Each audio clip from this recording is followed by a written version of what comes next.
Bueno, muchas gracias por ese aplauso espontáneo. Para introducirnos en este tema de la creatividad, lo que les voy a pedir es que traten de imaginarse, cierren sus ojos e imaginen un triángulo.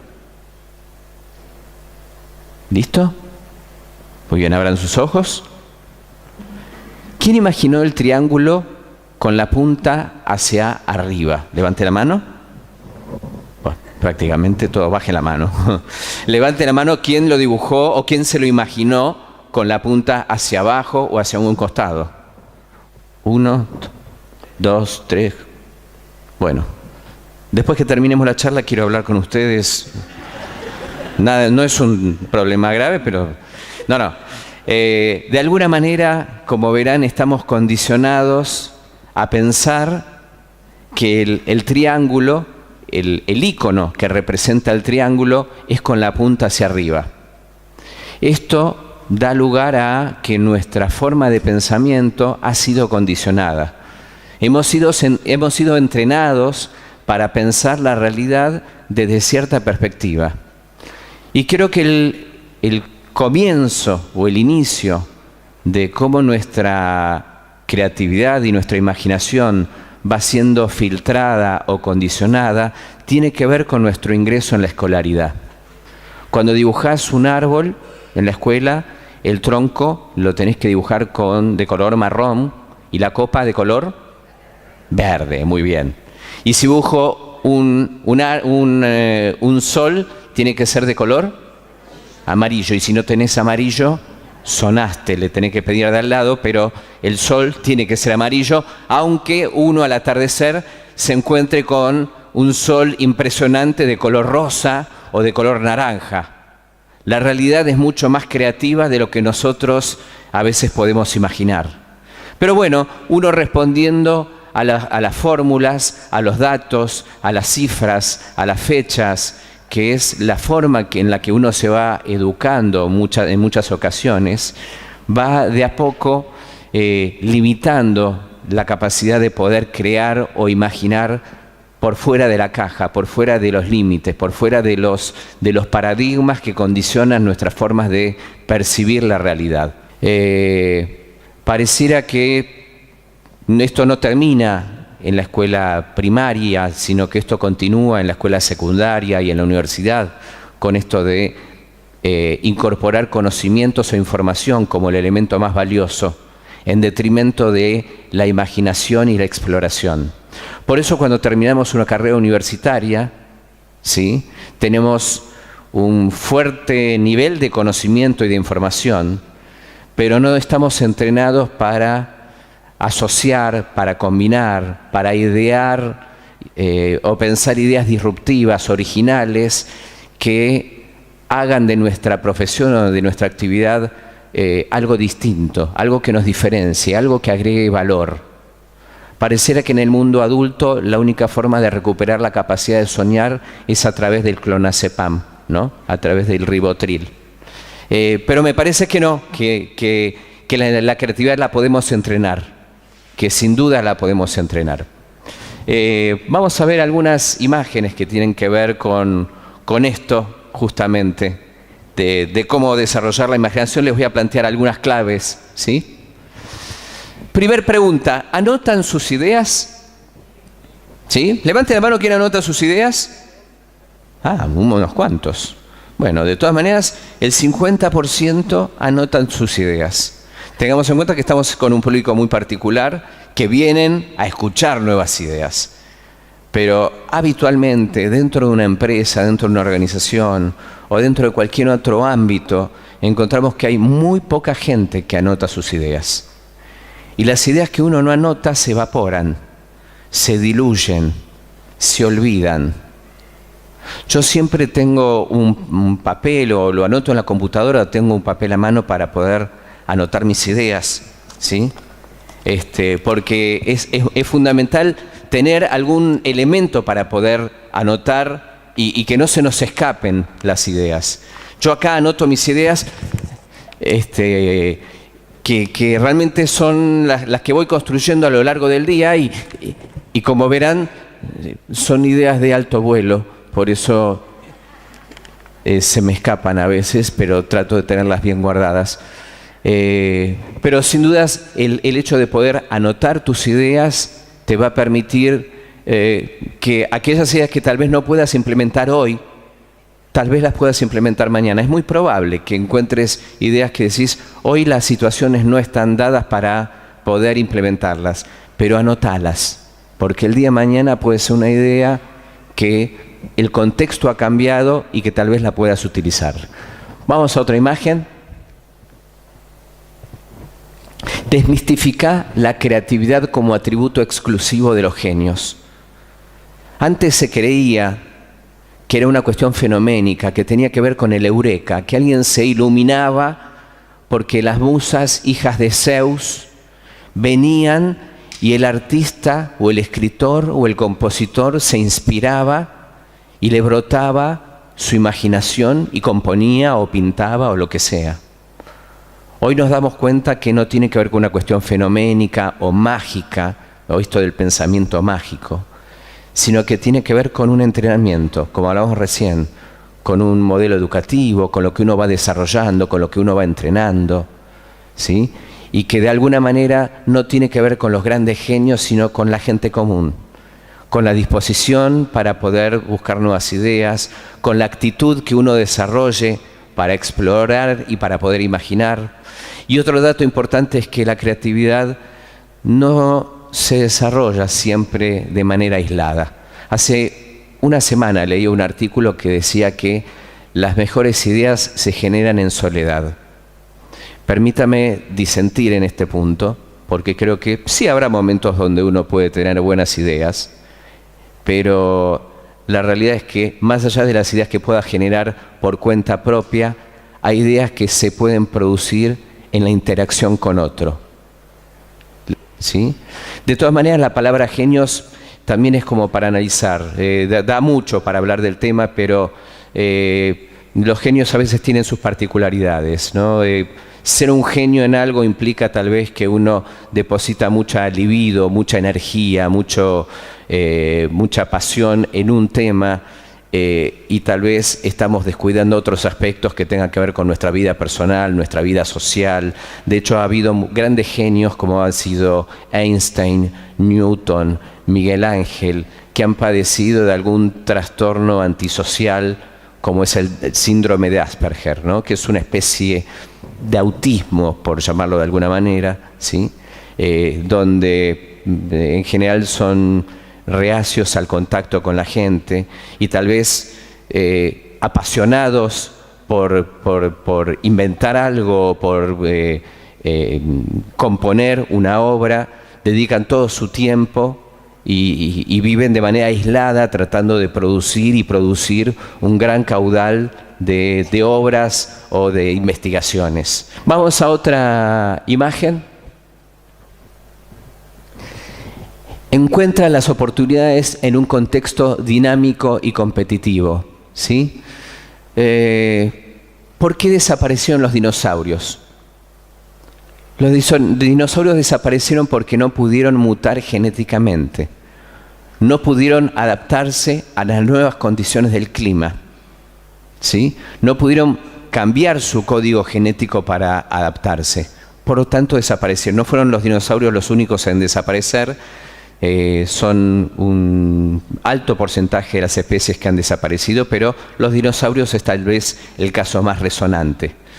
Hay una frase que dice: cocodrilo que se duerme es cartera, ¿no? Y creo que también es cierto. Por eso es importante detectar cuáles son las oportunidades y cómo el mundo va cambiando. Nos damos cuenta hoy por hoy que el mundo virtual se ha expandido, la comunicación, las redes sociales, los cursos y estudios que se hacen a distancia, es cada vez algo más habitual. También hay una nueva tendencia que tiene que ver con el equipamiento, con la tecnología.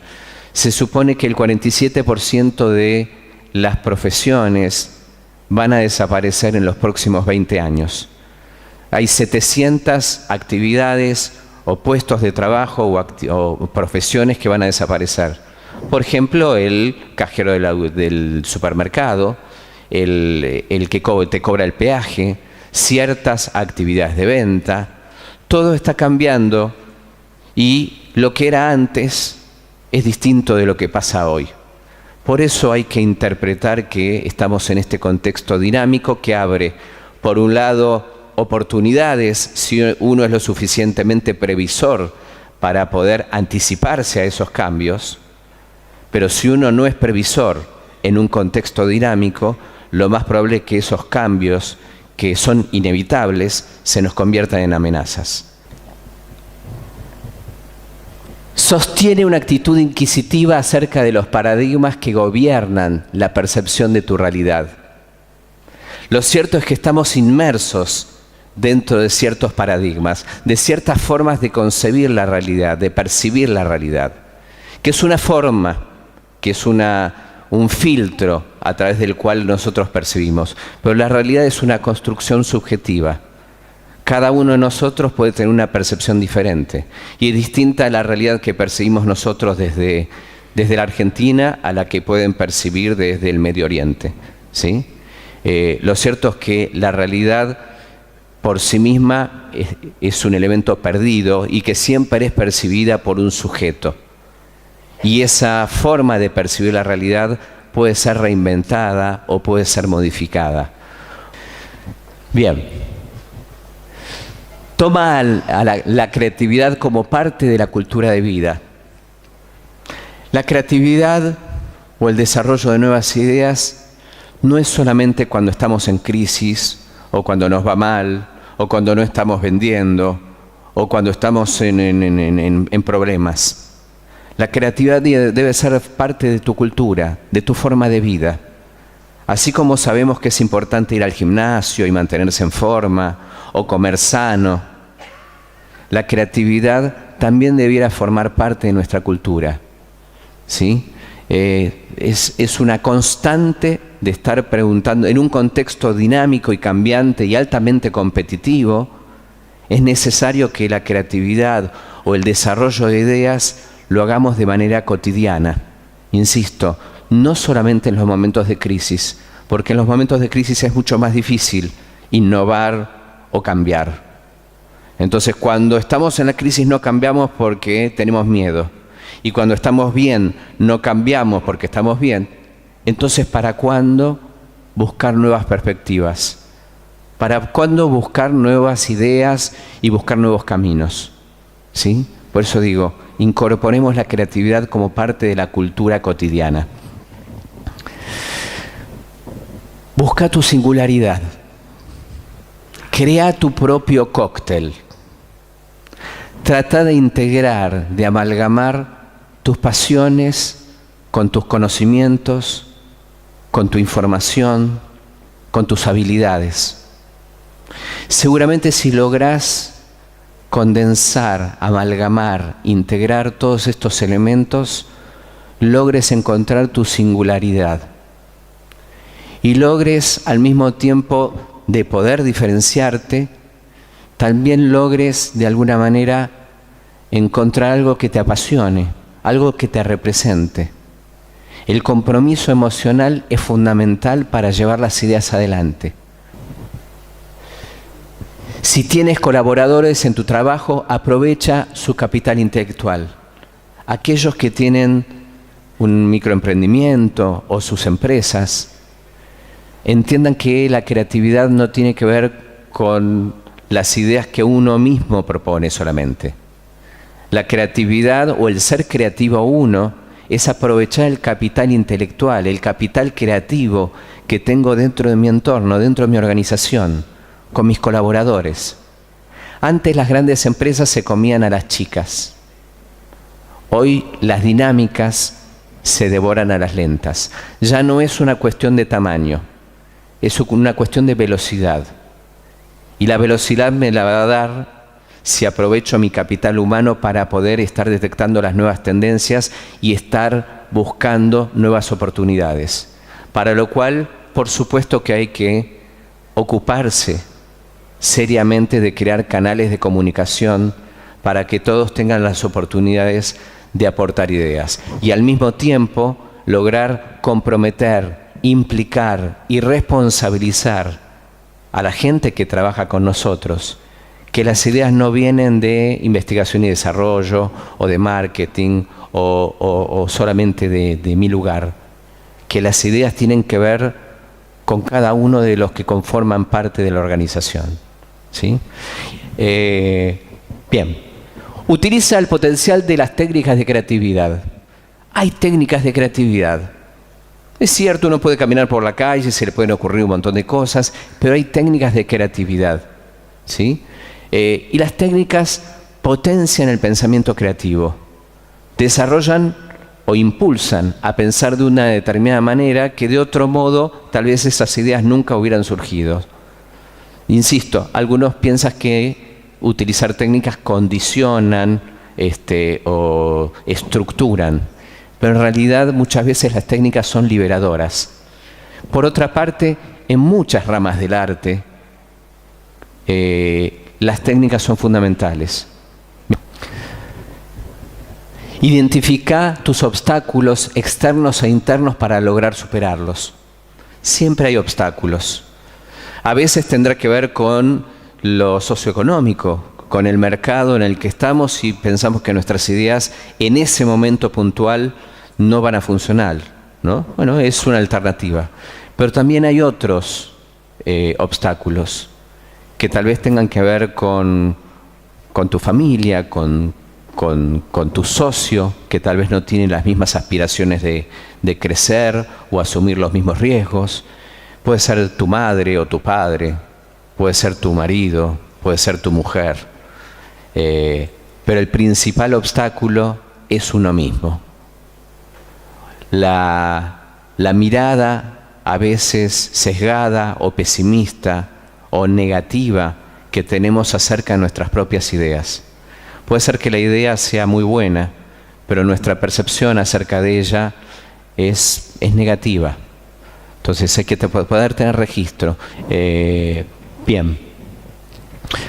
Comprende que tu fortaleza anímica es tu mejor aliada. Justamente frente a los obstáculos que te puedes encontrar, tu mejor aliado es tu autoestima, es tu consistencia emocional, es tu fortaleza yoica, podríamos llamarlo.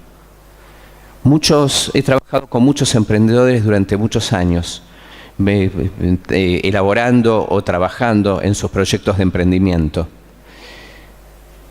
El fracaso mayor de los emprendedores no está en sus ideas. El fracaso mayor está en el emprendedor.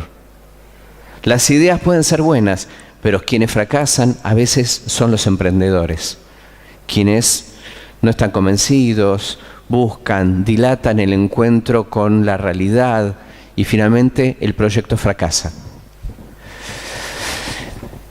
Rodéate de aquellos que estimulan y despiertan tu creatividad. De aquí me permití agregar una foto, en este caso de mi hija, que es el corazón de mi corazón y es la que más despierta mi capacidad de juego, mis ocurrencias. Nos disfrazamos, cantamos, bailamos clásico, simulamos hablar en chino, cocinamos empanadas de salchicha, inventamos todo tipo de cosas.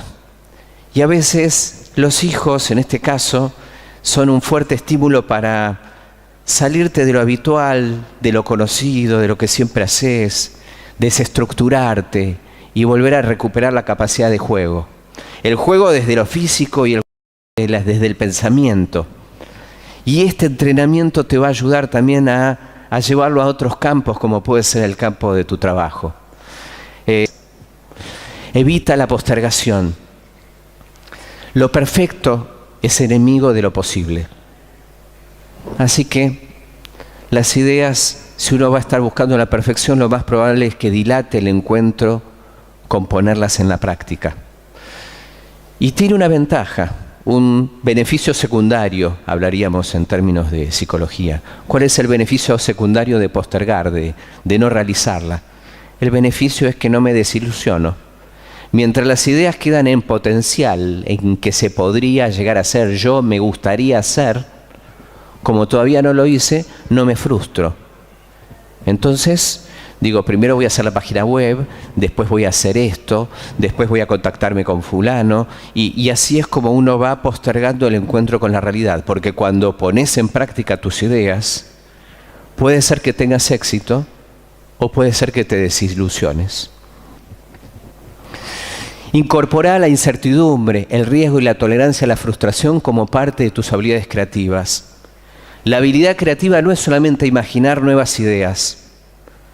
También la habilidad creativa tiene que ver con tolerar la incertidumbre, tolerar la frustración, asumir riesgos, salirse de la zona de confort. Siempre que uno desarrolla ideas diferentes, te estás saliendo de la zona del confort y estás asumiendo cierta cuota de riesgo porque estás emprendiendo caminos originales, distintos, que tal vez nadie exploró o nadie imaginó. Y a veces recorrer los caminos que ya recorriste y hacer las cosas del mismo modo es tranquilizador. Pone tu creatividad en acción. Y la creatividad, obviamente, tener buenas ideas, ser originales, pensar de manera disruptiva, es fantástico. Pero en el plano laboral o en el plano de tu realización personal, las ideas que no se materializan, que no se llevan a la práctica, es como si no hubieran existido. Quien intenta hacer algo y fracasa es mucho mejor que quien intenta no hacer nada y triunfa. Bueno, muchas gracias. Gracias.